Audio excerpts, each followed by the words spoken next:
بسم اللہ الرحمن الرحیم۔ اس کے ماما سے جان پہچان کیسے ہوئی؟ سکندر عثمان اپنے کمرے میں بے چینی سے ٹہلتے ہوئے طیبہ سے پوچھا۔ مجھے کیا پتا اس کی جان پہچان کیسے ہوئی، کب ہوئی؟ کوئی بچہ تو ہے نہیں کہ میری انگلی پکڑ کر چلتا ہو۔ طیبہ نے قطرے خفگی اور جھنجھلاہٹ سے کہا، میں نے تم سے کئی بار کہا کہ اس پر نظر رکھا کرو، مگر تم اور تمہاری ایکٹیویٹیز، فرصت ملے تب نہ کسی اور کے بارے میں سوچو۔ اس پر توجہ دینا صرف میرا ہی فرض کیوں ہے؟ طیبہ ایک دم بھڑک اٹھی۔ آپ کو بھی تو اپنی ایکٹیویٹیز چھوڑ دینی چاہیے تھی، سارا الزام میرے سر نہ دیں۔ میں تم کو کوئی الزام نہیں دے رہا، اور اس بحث کو ختم کرو۔ ماما کے ساتھ شادی تم اندازہ کر سکتی ہو، ہاشم مبین کو جب اس تعلق کا پتہ چلے گا تو کیا تماشا کھڑا کریں گے؟ مجھے یہ سوچ کر شوق لگ رہا ہے کہ اس نے ایسی حرکت کرنے کا سوچ کیسے لیا۔ اس کے بالکل بھی احساس نہیں ہوا کہ ہماری اور ہماری فیملی کی سوسائٹی میں کتنی عزت ہے۔ سکندر عثمان طیبہ کے قریب صوفے پر بیٹھتے ہوئے بولے، ایک پرابلم ختم ہوتی ہے تو دوسری پرابلم شروع کر دیتا ہے۔ یہ سارا چکر اسی وقت میں شروع ہوگا جب پچھلے سال اس نے کوشش کی تھی خودکشی کی۔ مجھے لگتا ہے تب سے چکر چل رہا ہے۔ ہم بے وقوف تھے کہ ہم اس معاملے پر نظر نہیں رکھے، ورنہ شاید یہ سب کچھ پہلے سامنے آ جاتا۔ سکندر عثمان اپنی کن پٹی مسلتے ہوئے کہنے لگے، اور یقیناً یہ لڑکی بھی اس کے ساتھ اپنی مرضی سے انوالو ہوئی ہوگی، ورنہ اس طرح کوئی کسی کے ساتھ مرضی کے خلاف تو نکاح نہیں کر سکتا۔ اور ہاشم مبین احمد کو دیکھیں، وہ یوں شور مچا رہے ہیں جیسے اس کی بیٹی کا کوئی قصور ہی نہ ہو۔ جو کیا ہے سالار ہی نہیں کیا، انہوں نے تو FIR بھی اغوا کی درج کروائی ہے۔ طیبہ نئے سرے سے سلگنے لگی، جو بھی ہے قصور تو تمہارے بیٹے کا ہے، نہ وہ ایسے کاموں میں پڑتا نہ اس طرح پھنستا۔ اب تم صرف یہ سوچو کہ تمہیں اس صورت حال سے کس طرح بچنا ہے۔ ابھی ہم اتنی بری طرح سے نہیں پھنسے ہیں جس طرح آپ سوچ رہے ہیں، اس پر جرم ثابت نہیں ہوا ہے۔ پولیس یا ہاشم مبین احمد کے پاس کوئی ثبوت نہیں ہے، اور ثبوت کے بغیر وہ کچھ کر نہیں سکتے، اور جس دن ان تک کوئی ثبوت پہنچ گیا تو اس دن کیا ہوگا تم نے سوچا ہے؟ سکندر عثمان نے کہا، آپ پھر امکانات کی بات کر رہے ہیں۔ ایسا تو نہیں ہوا اور نہ ہو سکتا ہے، ہوگا بھی نہیں۔ اس نے ہمیں اگر اتنا بڑا دھوکہ دے دیا ہے تو ہو سکتا ہے ایک اور دھوکہ یہ ہو کہ اس کے رابطہ اس لڑکی کے ساتھ نہیں ہے۔ ممکن ہے کہ ابھی اس لڑکی کے ساتھ رابطے میں ہو۔ سکندر عثمان کا خیال آیا، ہاں ہو سکتا ہے، پھر کیا کیا جائے؟ میں اس سے بات کروں گا، سمجھو پتھر کے سامنے اپنا سر پھوڑوں گا، پھر جھوٹ بول دے گا۔ وہ جھوٹ بولنے میں تو ماہر ہو چکا ہے، انہوں نے تنفر آمیز لہجے میں کہا۔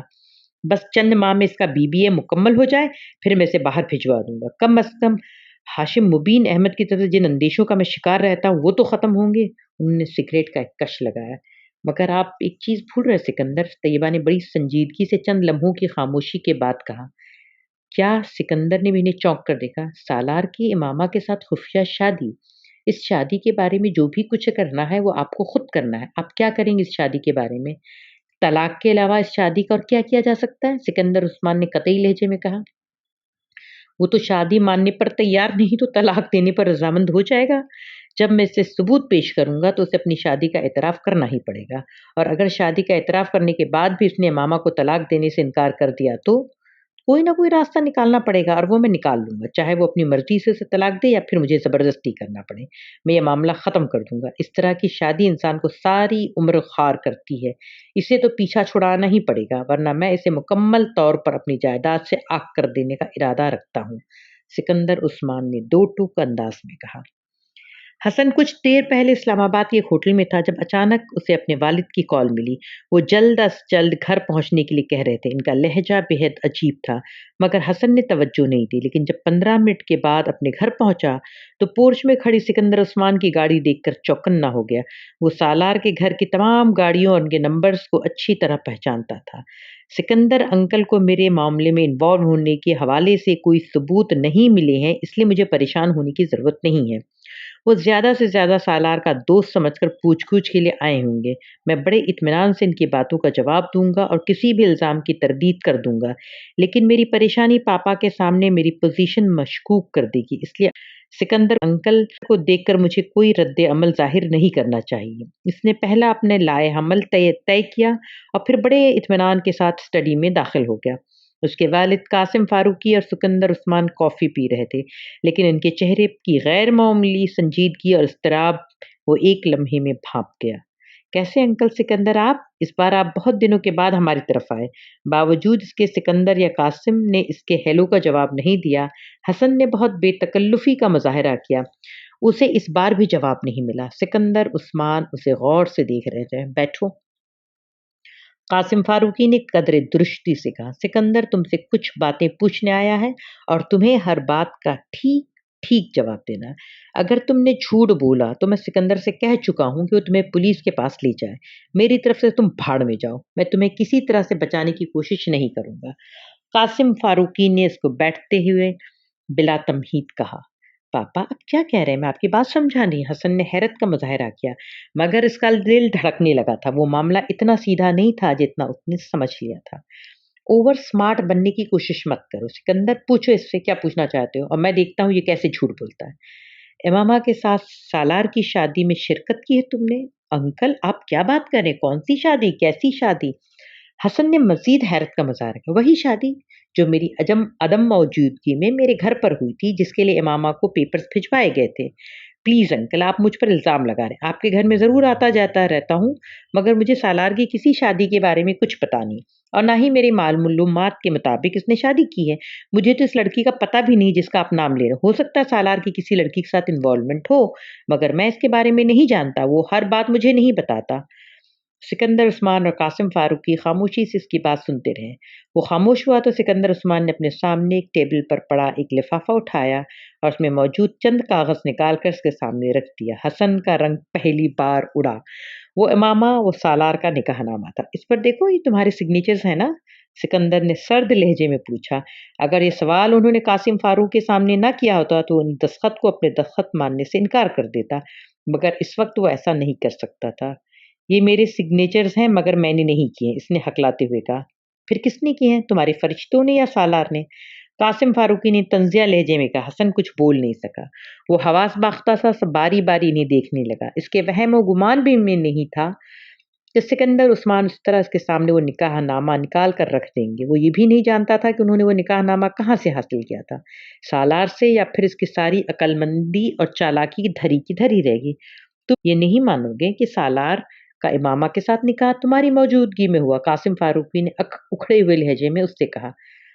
पापा इसमें मेरा कोई कसूर नहीं, ये सब सालार की जिद पर हुआ था, उसने मुझे मजबूर किया था। हसन ने एकदम सब कुछ बताने का फैसला कर लिया। कुछ छुपाने में अब कोई फायदा नहीं था। वो झूठ बोलता तो अपनी पोजीशन और खराब करता। मैंने उसे बहुत समझाया था, मगर कासिम फारूकी ने उसकी बात काट दी। इस वक्त यहाँ तुम्हें सफाइयाँ और वजाहतें पेश करने के लिए नहीं बुलाया गया। तुम सिर्फ ये बताओ कि इस लड़की को उसने कहाँ रखा हुआ है। पापा मुझे इसके बारे में कुछ नहीं पता, हसन ने तेजी से कहा। तो फिर झूठ बोल रहे? आई स्वेयर पापा मुझे वाकई कुछ पता नहीं, उसे लाहौर छोड़कर आया था। ये झूठ तुम किसी और से बोलना, मुझे सिर्फ सच बताओ। कासिम फारूकी ने एक बार फिर उसी तंद व तेज लहजे में कहा। मैं झूठ नहीं बोल रहा हूँ पापा। हसन ने एहतजाज किया। लाहौर कहाँ छोड़ा है? किसी सड़क पर उसने कहा था कि वो खुद चली जाएगी। तुम मुझे या सिकंदर को बेवकूफ समझ रहे हो? उसने इस लड़की से शादी की है और फिर उसे एक सड़क पर छोड़ दिया। बेवकूफ मत बनाओ। कासिम फारूकी भड़क उठे। मैं सच कह रहा हूँ पापा, उसने कम से कम मुझसे यही कहा। वो इस लड़की को सड़क पर छोड़ आया था।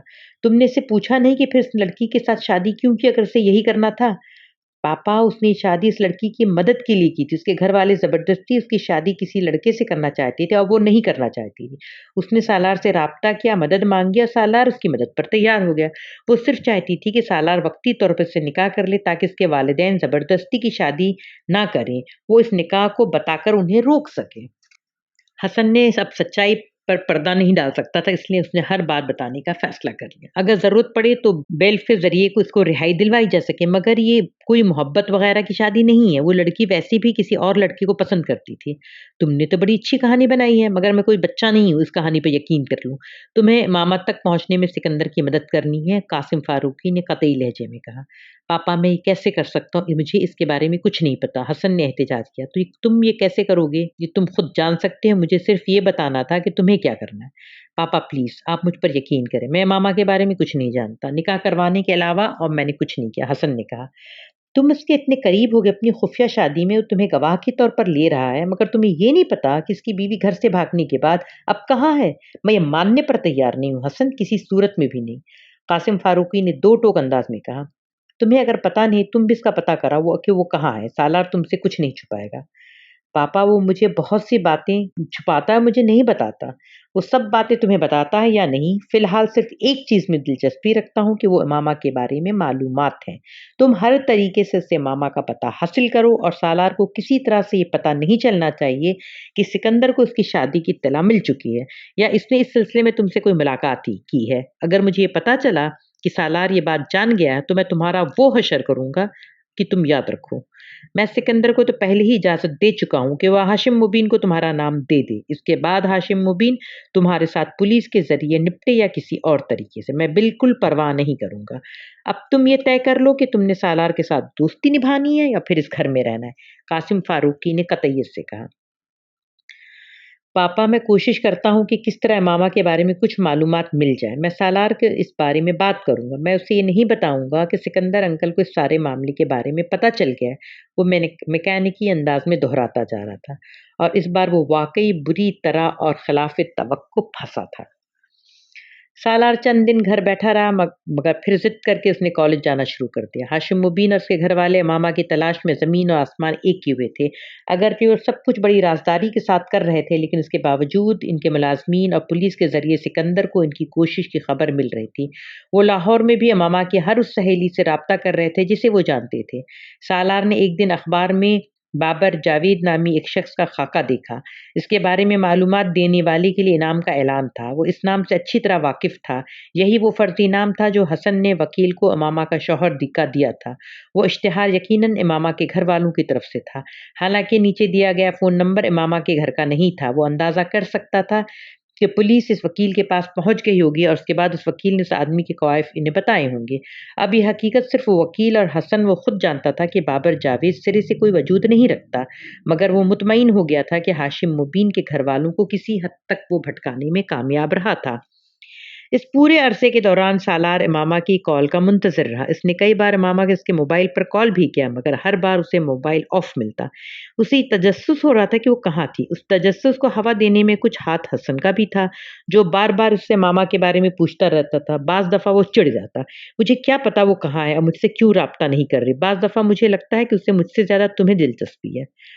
उसे बिल्कुल अंदाज़ा नहीं था कि हसन का ये तजस्सुस और दिलचस्पी किसी मजबूरी की वजह से थी और वो बुरी तरह से फँसा हुआ था। सालार का ख़्याल था कि अमामा अब तक जलाल के पास जा चुकी होगी और हो सकता है वो उससे शादी भी कर चुकी हो। अगर उसने मामा से जलाल की शादी के बारे में झूठ बोला था मगर उसे यकीन था कि मामा ने उसकी बात पर यकीन नहीं किया होगा। वो उसके पास दोबारा ज़रूर गई होगी। खुद सालार भी चाहता था कि वो खुद जलाल से राब्ता कायम करे या फिर ज़ाती तौर पर एक बार जाकर उससे मिल ले। वो जानना चाहता था कि मामा इसके साथ रह रही है या नहीं, मगर फ़िलहाल ये दोनों काम इसके लिए नामुमकिन थे। सिकंदर उस्मान मुसलसल उसकी निगरानी करवा रहे थे और वो इस बात से भी वाकिफ़ था कि ये निगरानी कराने वाले वाहिद नहीं हैं। हाशिम मुबीन भी यही काम करवा रहे थे और अगर वो लाहौर जाने का इरादा करता तो अव्वल तो सिकंदर उस्मान उससे जाने ना देते और बिलफ़र्ज़ जाने की इजाज़त दे भी देते तो शायद खुद भी इसके साथ चल पड़ते और वो ये नहीं चाहता था। वक़्त गुज़रने के साथ-साथ इस सारे मामले में उसकी दिलचस्पी कम होती जा रही थी। उसे अब ये सब कुछ एक हिमाकत लग रहा था। ऐसी हिमाकत जो उसे काफ़ी महँगी पड़ी थी। सिकंदर और तैयबा अब हमावक़्त घर पर रहते थे और कहीं भी जाने के लिए इनसे बाकायदा उसको इजाज़त लेनी पड़ती थी। हसन इससे अब कम-कम मिलने लगा था। उसकी वजह भी वो नहीं जानता था। इस सूरत-ए-हाल से वो बहुत बोर हो रहा था। वो इस रात कंप्यूटर पर बैठा हुआ था जब उसके मोबाइल पर एक कॉल आई। उसने कीबोर्ड पर हाथ चलाते हुए लापरवाही से मोबाइल उठाकर देखा और फिर उसे एक झटका लगा। स्क्रीन पर मौजूद नंबर इसके अपने मोबाइल का था। मामा उससे कॉल कर रही थी। तो बिल आखिर आपने हमें याद कर ही लिया, उसने बेइख्तियार सीटी बजाई। इसका मूड एकदम फ्रेश हो गया। कुछ देर पहली वाली बोरियत यकसर गायब हो गई। मैं तो समझ बैठा था कि अब तुम मुझे कभी कॉल नहीं करोगी। इतना लंबा अरसा लगा दिया तुमने, रस्मी अलैक् सलैह के बाद उसने पूछा। मैं तुम्हें बहुत दिनों से फ़ोन करना चाह रही थी मगर कर नहीं पा रही थी। दूसरी तरफ से मामा ने कहा, क्यों ऐसी क्या मजबूरी आ गई थी? फ़ोन तो तुम्हारे पास मौजूद था, सालार ने कहा। बस कोई मजबूरी थी, उसने मुख्तसरन कहा। तुम इस वक्त कहाँ हो? सालार ने कुछ तजस्सुस आमेज़ अंदाज में पूछा। बचकाना सवाल मत करो। जब तुम जानते हो कि मैं तुम्हें नहीं बताऊंगी तो फिर तुम ये क्यों पूछ रहे हो? अच्छा मेरे घर वाले कैसे हैं? सालार कुछ हैरान हुआ। उसे अमामा से इस सवाल की तवक्को नहीं थी। बिल्कुल ठीक है, खुश खर्रम हैं, ऐश कर रहे हैं, उसने मजाक उड़ाने वाले अंदाज में कहा। तुम वाकई बहुत अच्छी बेटी हो, घर से जाकर भी तुम्हें घर और घर वालों का कितना ख्याल है। How nice. दूसरी तरफ कुछ देर खामोशी रही, फिर मामा ने कहा, वसीम कैसा है? ये तो मैं नहीं बता सकता, मगर मेरा ख्याल है ठीक ही होगा, वो खराब कैसे हो सकता है? इसके अंदाज और लहजे में अब भी कोई तब्दीली नहीं आई थी। इन्हें ये तो नहीं पता चला कि तुमने मेरी मदद की थी। सालार को इमामा का लहजा कुछ अजीब सा लगा। पता लगा? माय डियर इमामा, पुलिस उसी दिन से मेरे घर पहुंच गई जिस दिन मैं तुम्हें लाहौर छोड़कर आया था। सालार ने कुछ इस्तेहजाई अंदाज में कहा, तुम्हारे फादर ने मेरे खिलाफ एफआईआर दर, दर्ज करवाई है और तुम्हें अगवा करने के सिलसिले में। वो हंसा। जरा सोचो, मेरा जैसा बंदा किसी को अगवा कर सकता है, और वो भी तुम्हें, जो किसी वक्त भी किसी को शूट कर सकती है। इसके लहजे में इस बार तंज था। तुम्हारे फादर ने पूरी कोशिश की कि मैं जेल पहुंच जाऊं और बाकी की जिंदगी वहां गुजारूं, मगर बस मैं कुछ खुशकिस्मत वाकया हुआ हूं कि बच गया। घर से कॉलेज तक मेरी निगरानी की जाती है, डम कॉल्स मिलती हैं, और भी बहुत कुछ हो रहा है। अब तुम्हें क्या क्या बताऊं। बहरहाल तुम्हारी फैमिली हमें खासा जिच कर रही, इसने जताने वाले अंदाज में कहा। मैं नहीं जानती थी कि वो तुम तक पहुंच जाएंगे। इस बार मामा का लहजा माजरत खाना था। मेरा ख्याल था कि उन्हें किसी तरह तुम पर शक नहीं होगा। मुझे अफसोस है कि मेरी वजह से तुम्हें इतनी प्रॉब्लम्स का सामना करना पड़ा। वाकई तुम्हारी वजह से तो मुझे बहुत प्रॉब्लम्स का सामना करना पड़ रहा है। मेरी कोशिश थी कि मैं पहले खुद को महफूज कर लूं, फिर तुम्हें फ़ोन करूं। अब वाकई मैं महफूज हूँ। सालार ने कुछ तजस्सुस आमीज़ दिलचस्पी के साथ इसकी बात सुनी। तुम्हारा मोबाइल मैं अब इस्तेमाल नहीं करूंगी और मैं इसे वापस भेजना चाहती हूँ, मगर मेरे लिए मुमकिन नहीं है। वो उससे बता रही कि मैं तुम्हें कुछ पैसे भिजवाऊंगी इन तमाम अखराजात के लिए जो तुमने मेरे लिए किए। सालार ने इसकी बात काटी। नहीं, पैसे रहने दो, मुझे ज़रूरत नहीं है। मोबाइल की भी ज़रूरत नहीं है, मेरे पास दूसरा है, तुम चाहो तो उसे इस्तेमाल करती रहो। नहीं, अब मैं इसे इस्तेमाल नहीं करूंगी, मेरी ज़रूरत ख़त्म हो चुकी है। उसने कहा। कुछ देर वो खामोश रही, फिर उसने कहा, मैं चाहती हूँ कि अब तुम मुझे तलाक के पेपर्स भिजवा दो। तलाक के पेपर्स के साथ निकाहनामा की एक कॉपी भी है जो मैंने पहले तुमसे नहीं ले सकी। कहाँ भिजवाऊँ? सालार ने इसके मुतालबे के जवाब में कहा। इसके जहन में एकदम एक झमाका हुआ। अगर अब वो तलाक का मुतालबा कर रही थी तो इसका मतलब यही था कि उसने अभी तक किसी से शादी नहीं की थी, ना ही तलाक के इस हक को इस्तेमाल किया था जो निकाहनामे में उसकी ख्वाहिश पर उसे तफवीज़ कर चुका था। तुम इसी वकील के पास पेपर्स भिजवा दो जिसे तुमने हायर किया था, और मुझे इसका नाम और पता लिखवा दो। मैं वो पेपर्स उससे ले लूंगी। सालार मुस्कुराया। वो बेहद मोहतात थी। मगर मेरा तो इस वकील के साथ कोई डायरेक्ट राब्ता नहीं है। मैं उसे जानता भी नहीं, फिर वो पेपर्स उस तक कैसे पहुँचाऊँ? जिस दोस्त के ज़रिए तुमने उस वकील से राब्ता किया था, उसी दोस्त के ज़रिए वो पेपर्स उस तक पहुँचा दो। ये तो तय था कि वो किसी भी तरह अपना कोई अता-पता ना देने का फ़ैसला कर चुकी थी और इस पर वो पूरी तरह कायम थी। तो तुम मगर तलाक लेना क्यों चाहती हो? इस वक़्त बहुत मूड में था। दूसरी तरफ एकदम खामोशी छा गई। शायद वो इस सवाल की तवक्को नहीं कर रही थी।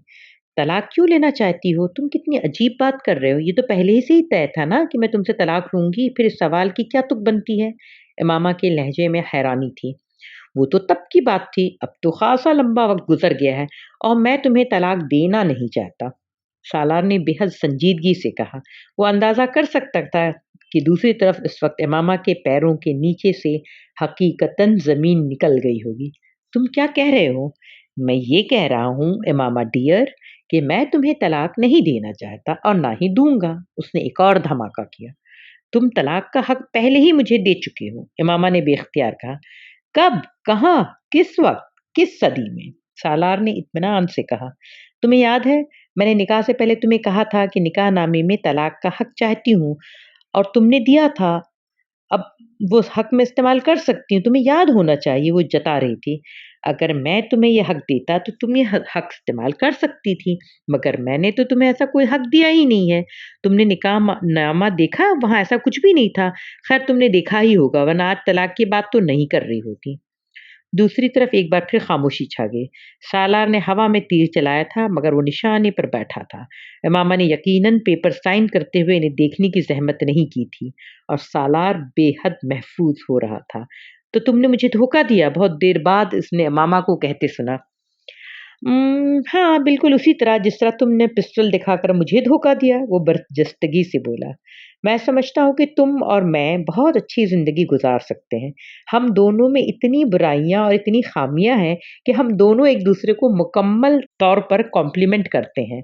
वो एक बार फिर संजीदगी से कह रहा था। ज़िंदगी? सालार ज़िंदगी और तुम्हारे साथ ये नामुमकिन है, मामा ने तुंद लहजे में कहा। मुझे नेपोलियन की हर बात दोहरानी चाहिए क्या कि मेरी डिक्शनरी में नामुमकिन का लफ्ज़ नहीं है? या मुझे तुमसे ये रिक्वेस्ट करनी चाहिए कि आओ इस नामुमकिन को मिलकर मुमकिन बनाएँ? अब वो मज़ाक उड़ा रहा था। तुमने मुझ पर बहुत एहसान किए हैं, एक और एहसान करो प्लीज़ मुझे तलाक दे दो। नहीं, मैं तुम पर एहसान करते-करते थक गया हूँ, अब और बिल्कुल नहीं कर सकता और ये वाला एहसान, ये तो नामुमकिन है। सालार ने फिर एक बार संजीदगी से कहा। मैं देखो तुम्हारी टाइप की लड़की नहीं हूँ। सालार तुम्हारा और मेरा लाइफ़स्टाइल बहुत मुख्तलिफ है, वरना शायद मैं तुम्हारी पेशकश पर गौर करती। मगर अब सिर इस सूरत में तो बिल्कुल मुमकिन नहीं है। तुम प्लीज़ अंडरस्टैंड करो, मुझे तलाक दे दो। अब वो नरम और खुशामदी लहजे में कह रही थी। सालार का दिल बे-इख्तियार हँसने को चाहा। तुम अगर मेरी पेशकश पर गौर करने का इरादा करो, तो मैं अपना लाइफ़स्टाइल बदल लेता हूँ, सालार ने उसी अंदाज़ में कहा।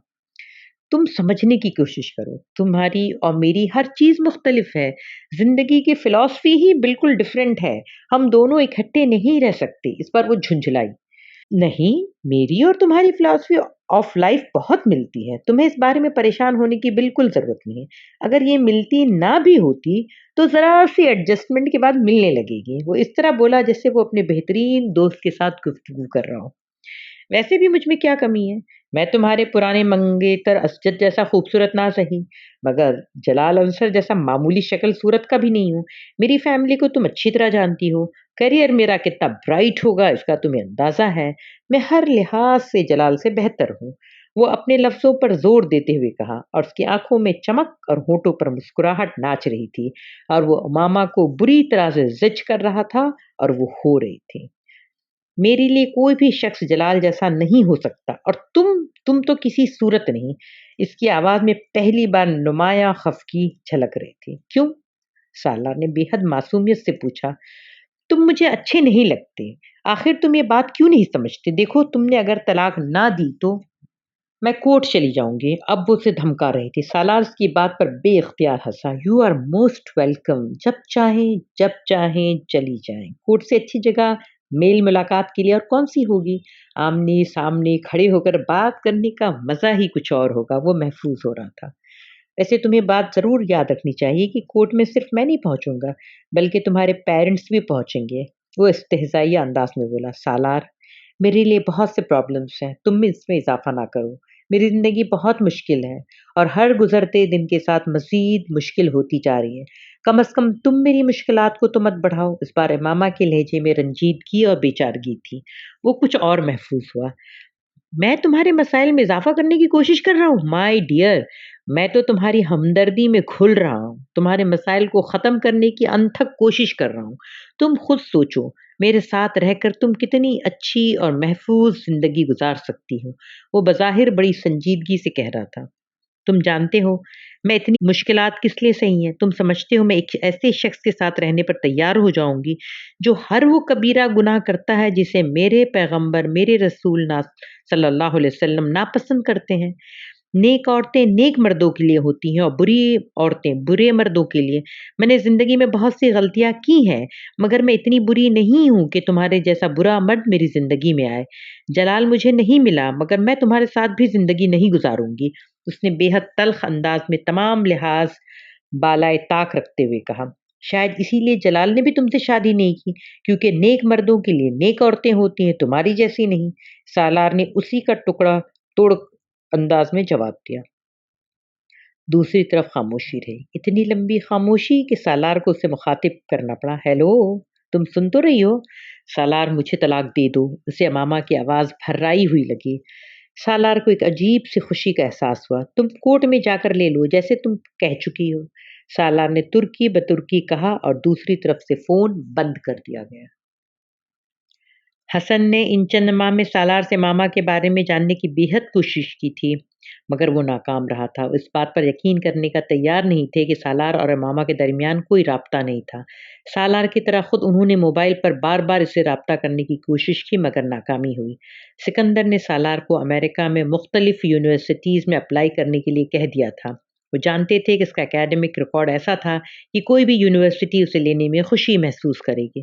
ماما نے سالار کو دوبارہ فون نہیں کیا تھا، حالانکہ سالار کا خیال تھا کہ اسے دوبارہ فون کرے گی اور تب وہ اسے بتا دے گا کہ اسے نکاح نامے میں پہلے ہی طلاق کا حق دے چکا ہے اور وہ نکاح نامے کی کاپی بھی اس کے حوالے کر دے گا۔ وہ اس سے یہ بھی کہہ دے گا کہ اس نے صرف ایک مذاق کیا تھا، مگر امامہ نے دوبارہ اس سے رابطہ قائم نہیں کیا۔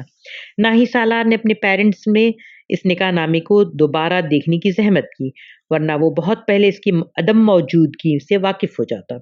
جس دن وہ آخری پیپر دے کر واپس گھر آیا، سکندر عثمان کو اس نے اپنا منتظر پایا۔ تم اپنا سامان پیک کر لو، آج رات کی فلائٹ ہے، تم امریکہ جا رہے ہو کامران کے پاس۔ کیوں پاپا، اس طرح اچانک؟ سب کچھ ٹھیک تو ہے؟ تمہارے علاوہ سب کچھ ٹھیک ہے، سکندر نے تلخی سے کہا، مگر پھر آپ مجھے اس طرح اچانک کیوں بھیج رہے ہیں؟ میں تمہیں رات کو ایئرپورٹ چھوڑنے کے لیے جاتے ہوئے بتاؤں گا، فی الحال تم جا کر اپنا سامان پیک کرو۔ پاپا پلیز، آپ مجھے بتائیں کہ آپ مجھے کیوں اس طرح بھجوا رہے ہیں؟ سالار نے کمزور احتجاج کیا۔ میں نے کہا نا، میں تمہیں بتا دوں گا، تم جا کر اپنا سامان پیک کرو ورنہ میں تمہارے سامان کے بغیر تمہیں ایئرپورٹ پر چھوڑاؤں گا۔ سکندر نے اسے دھمکایا۔ وہ کچھ دیر انہیں دیکھتا رہا، پھر اپنے کمرے میں چلا گیا۔ اپنا سامان پیک کرتے ہوئے الجھے ہوئے ذہن کے ساتھ وہ سکندر عثمان کے اس فیصلے کے بارے میں سوچتا رہا۔ پھر اچانک اس کے ذہن میں دھماکہ ہوا۔ اس نے اپنی دراز کھول کر اپنے پیپرز نکالنا شروع کر دیے۔ وہاں نکاح نامہ نہیں تھا۔ اس کے فیصلے کی سمجھ آ گئی تھی۔ اسے پچھتاوا ہو گیا ہوا کہ اس نے نکاح نامہ کو اتنی لاپرواہی سے وہاں کیوں رکھا تھا۔ نکاح نامہ سکندر عثمان کے علاوہ اور کسی کے پاس ہو ہی نہیں سکتا تھا، کیونکہ ان کے علاوہ کوئی اور اس کمرے میں آنے اور دراز کھولنے کی جرات نہیں کر سکتا تھا۔ اس کے ذہن میں اب کوئی الجھن نہیں تھی۔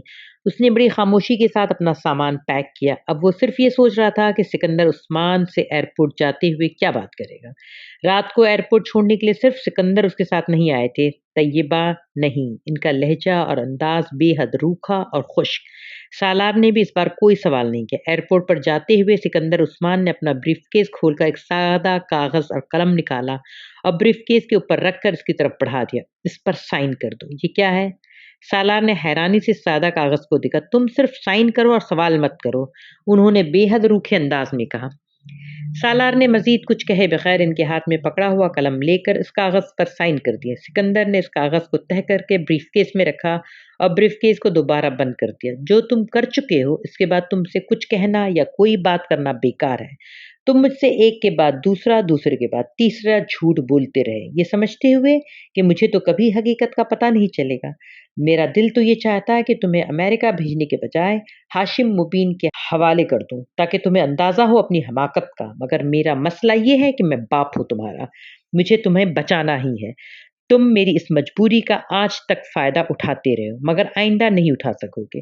میں تمہارا نکاح نامہ امامہ کے حوالے کر دوں گا۔ اگر مجھے دوبارہ کبھی یہ پتہ چلا کہ تم نے اس سے رابطہ کیا ہے یا رابطہ کرنے کی کوشش کر رہے تو اس بار جو کروں گا تم اس کا اندازہ بھی نہیں کر سکتے۔ تم میرے لیے کافی مصیبتیں کھڑی کر چکے ہو، اب ان کا سلسلہ بند ہونا چاہیے، سمجھے تم؟ انہوں نے اکھڑے ہوئے لہجے میں کہا۔ وہ جواب میں کچھ کہنے کے بجائے کھڑکی سے باہر دیکھنے لگا۔ اس کے انداز میں عجیب طرح کی لاپرواہی اور اطمینان تھا۔ سکندر عثمان بے اختیار سل گئے۔ یہ ان کا وہ بیٹا تھا جو 150 پلس کا آئی کیو لیول رکھتا تھا۔ یہ کیا کوئی کہہ سکتا تھا کہ وہ سرے سے کوئی آئی کیو بھی رکھتا تھا یا نہیں؟ جزاک اللہ خیر، شکریہ۔